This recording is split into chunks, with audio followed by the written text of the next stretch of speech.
আপনাদের মধ্যে অনেকেই প্রায়শই প্রচণ্ড পায়ের যন্ত্রণায় ভোগেন, যার প্রধান কারণ ভেরিকোজ ভেন।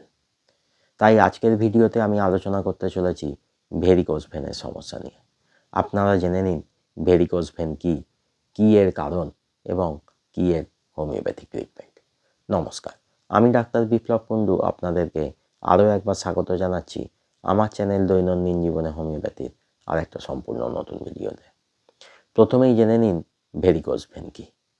আমাদের শরীরে চামড়ার ঠিক নিচে যে ভেন বা শিরা থাকে, যদি কোনো কারণে সেটা ফুলে যায় এবং দড়ির মতো পাকিয়ে যায়, তাহলে সেটাকে ভেরিকোজ ভেন বলা হবে। ভেরিকোজ ভেন প্রধানত পায়েতে হাঁটুর নিচে ঠিক পিছনের দিকে ফুলে যাওয়া, পাকিয়ে যাওয়ার মতো নীলাভ রঙের দেখতে পাওয়া যায়। এবার জেনে নিন ভেরিকোজ ভেন হবার কারণ কী। শিরা বা ভেনের ওয়াল যদি কোনো কারণে উইক হয়ে পড়ে, ফলে যদি সেই শিরার মধ্যে যে ভাল্ব থাকে, সেই ভাল্ব যদি ঠিকমতো কাজ করতে না পারে, যে ভাল্বটা শিরা দিয়ে রক্তকে একটা নির্দিষ্ট দিকে প্রবাহিত করতে সাহায্য করে, তাহলে শিরা সেই জায়গায় রক্ত জমতে থাকে, যার ফলে সেই জায়গা শিরা ফুলে যায় এবং দড়ির মতো পাকিয়ে যায়। এবার এই শিরার ওয়াল ও ভালভের ফুলে যাওয়া বা উইক হয়ে যাওয়ার কয়েকটা কারণ আছে। যেমন বয়স হয়ে গেলে শিরার ওয়াল এবং ভালভ উইক হয়ে পড়ে। যারা অনেকক্ষণ ধরে একটানা দাঁড়িয়ে কাজ করে, যেমন ট্রাফিকে যারা কাজ করে, যারা কলকারখানায় দাঁড়িয়ে কাজ করে অনেকক্ষণ একটানা, অতিরিক্ত ধূমপান করার কারণে, শরীরের ওজন বেশি হলে, মহিলাদের ক্ষেত্রে বিভিন্ন হরমোনের তারতম্যের ফলে এই ধরনের ঘটনা ঘটতে পারে। অর্থাৎ শিরার ওয়াল এবং ভাল্ব উইক হয়ে যেতে পারে। এবার জেনে নিন ভেরিকোজ ভেনের লক্ষণগুলো সম্পর্কে। ফোলা দড়ির মতো পাকানো শিরা পায়ের পিছন দিকে প্রধানত দেখতে পাওয়া যায়। রঙটা হয় নীলাভ। পা ফুলে থাকে এবং ভারী বোধ হয়। পায়েতে প্রচণ্ড যন্ত্রণা হয়। এছাড়া যেখানে ভেরিকোজ ভেন হয় তার আশপাশের জায়গা প্রচণ্ড চুলকায় অনেক সময়। এবার জেনে নিন ভেরিকোজ ভেনের কমপ্লিকেশন কী হতে পারে। প্রথমত, ভেরিকোজ ভেন থেকে ভেরিকোজ আলসার হয়ে যেতে পারে।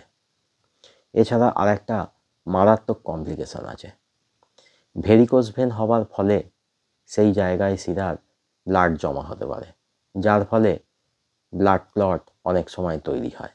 আর এই ব্লাড ক্লট যদি শিরা থেকে ফুসফুস পর্যন্ত পৌঁছে যায়, তার ফলে পালমোনারি এম্বলিজম হয়ে রোগীর মৃত্যু পর্যন্ত ঘটতে পারে। এরপর ভেরিকোজ ভেনের ম্যানেজমেন্ট, অর্থাৎ ভেরিকোজ ভেন হলে কি করবেন আর কি করবেন না।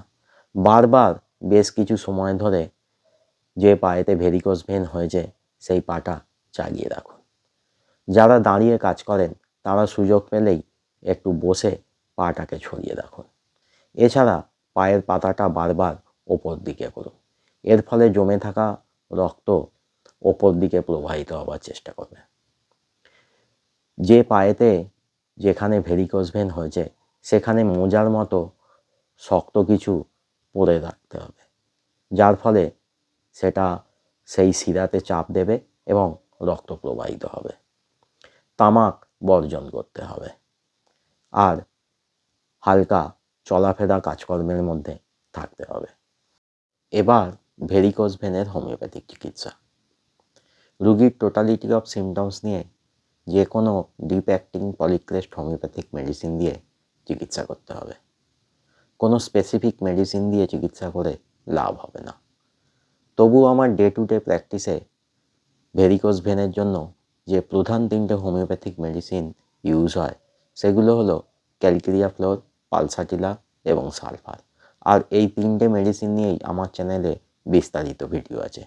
তাই আজকের ভিডিওতে আমি সংক্ষেপে এই তিনটে মেডিসিন নিয়ে আলোচনা করব। প্রথম, ক্যালকেরিয়া ফ্লোর। প্রচণ্ড পায়ের যন্ত্রণা হয়, আর এই পায়ের যন্ত্রণা চলাফেরা করলে এবং গরম সেঁক দিলে, টিপে দিলে আরাম পাওয়া যায়, আর রেস্টে থাকলে পায়ের যন্ত্রণা বৃদ্ধি পায়। এর সঙ্গে যদি রোগীর শরীরে গরম ও শীতবোধ দুটোই খুব বেশি হয়, যদি শরীরের উপর অংশে বিশেষ করে মুখে ও মাথায় বেশি ঘাম দেয়, যদি রুগী একটু ধীর স্থির প্রকৃতির হয়, তাহলে খেতে হবে ক্যালকেরিয়া ফ্লোর 200 4টে ডোজ, দিনে 2বার করে 2 দিন 1 ফোঁটা করে, 2 সপ্তাহ ছাড়া রিপিট করতে হতে পারে। Next medicine pulsatilla. ভেরিকোজ ভেনের জন্য পায়ের যন্ত্রণা হলে সেই পায়ের যন্ত্রণা যদি আস্তে আস্তে চলাফেরা করলে কম থাকে, ঠান্ডা সেঁক দিলে যদি কম থাকে, আর পায়ের যন্ত্রণাটা যদি সন্ধ্যের সময় বৃদ্ধি পায়, এর সঙ্গে রুগীর শরীরে যদি গরম বোধ বেশি হয়, রুগীর জিভ যদি শুকনো হয় অথচ জল তেষ্টা যদি খুব কম থাকে বা একদম না থাকে, যদি রুগী খুব নম্র ও ভদ্র প্রকৃতির হয়, তাহলে খেতে হবে পালসাটিলা 200 2 থেকে 4টে ডোজ, দিনে 2বার করে 1 ফোঁটা করে, 2 থেকে 4 সপ্তাহ ছাড়া রিপিট করতে হতে পারে। Next medicine sulphur. সালফারের ক্ষেত্রে পায়ের যন্ত্রণা দাঁড়িয়ে থাকলেই বৃদ্ধি পায়, আর যেখানে ভেরিকোজ ভেনের সমস্যা দেখা যায় তার আশপাশের জায়গায় চুলকায়। এই চুলকানো এবং যন্ত্রণা ঠান্ডা সেঁক দিলে আরাম পাওয়া যায়।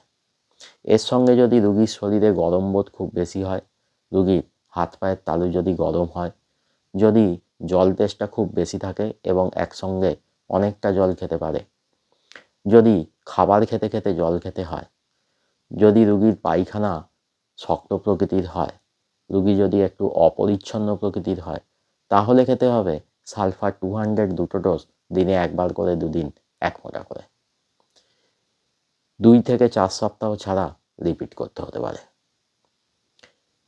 এছাড়া আগেও বলেছি যে কোনো পলিক্রেট ডিপ অ্যাক্টিং মেডিসিন দিয়ে এই ভেরিকোজ ভেনের চিকিৎসা করা যায়। তাই আজকের ভিডিও এখানেই শেষ করছি। যদি ভিডিওটা ভালো লাগে তাহলে অবশ্যই একটা লাইক করে দেবেন। যদি এই ভিডিও সম্পর্কে কোনো প্রশ্ন থাকে তাহলে কমেন্টে জানাবেন, আমি অবশ্যই উত্তর দেবো। পরিচিতদের সাথে ভিডিওটা শেয়ার করবেন।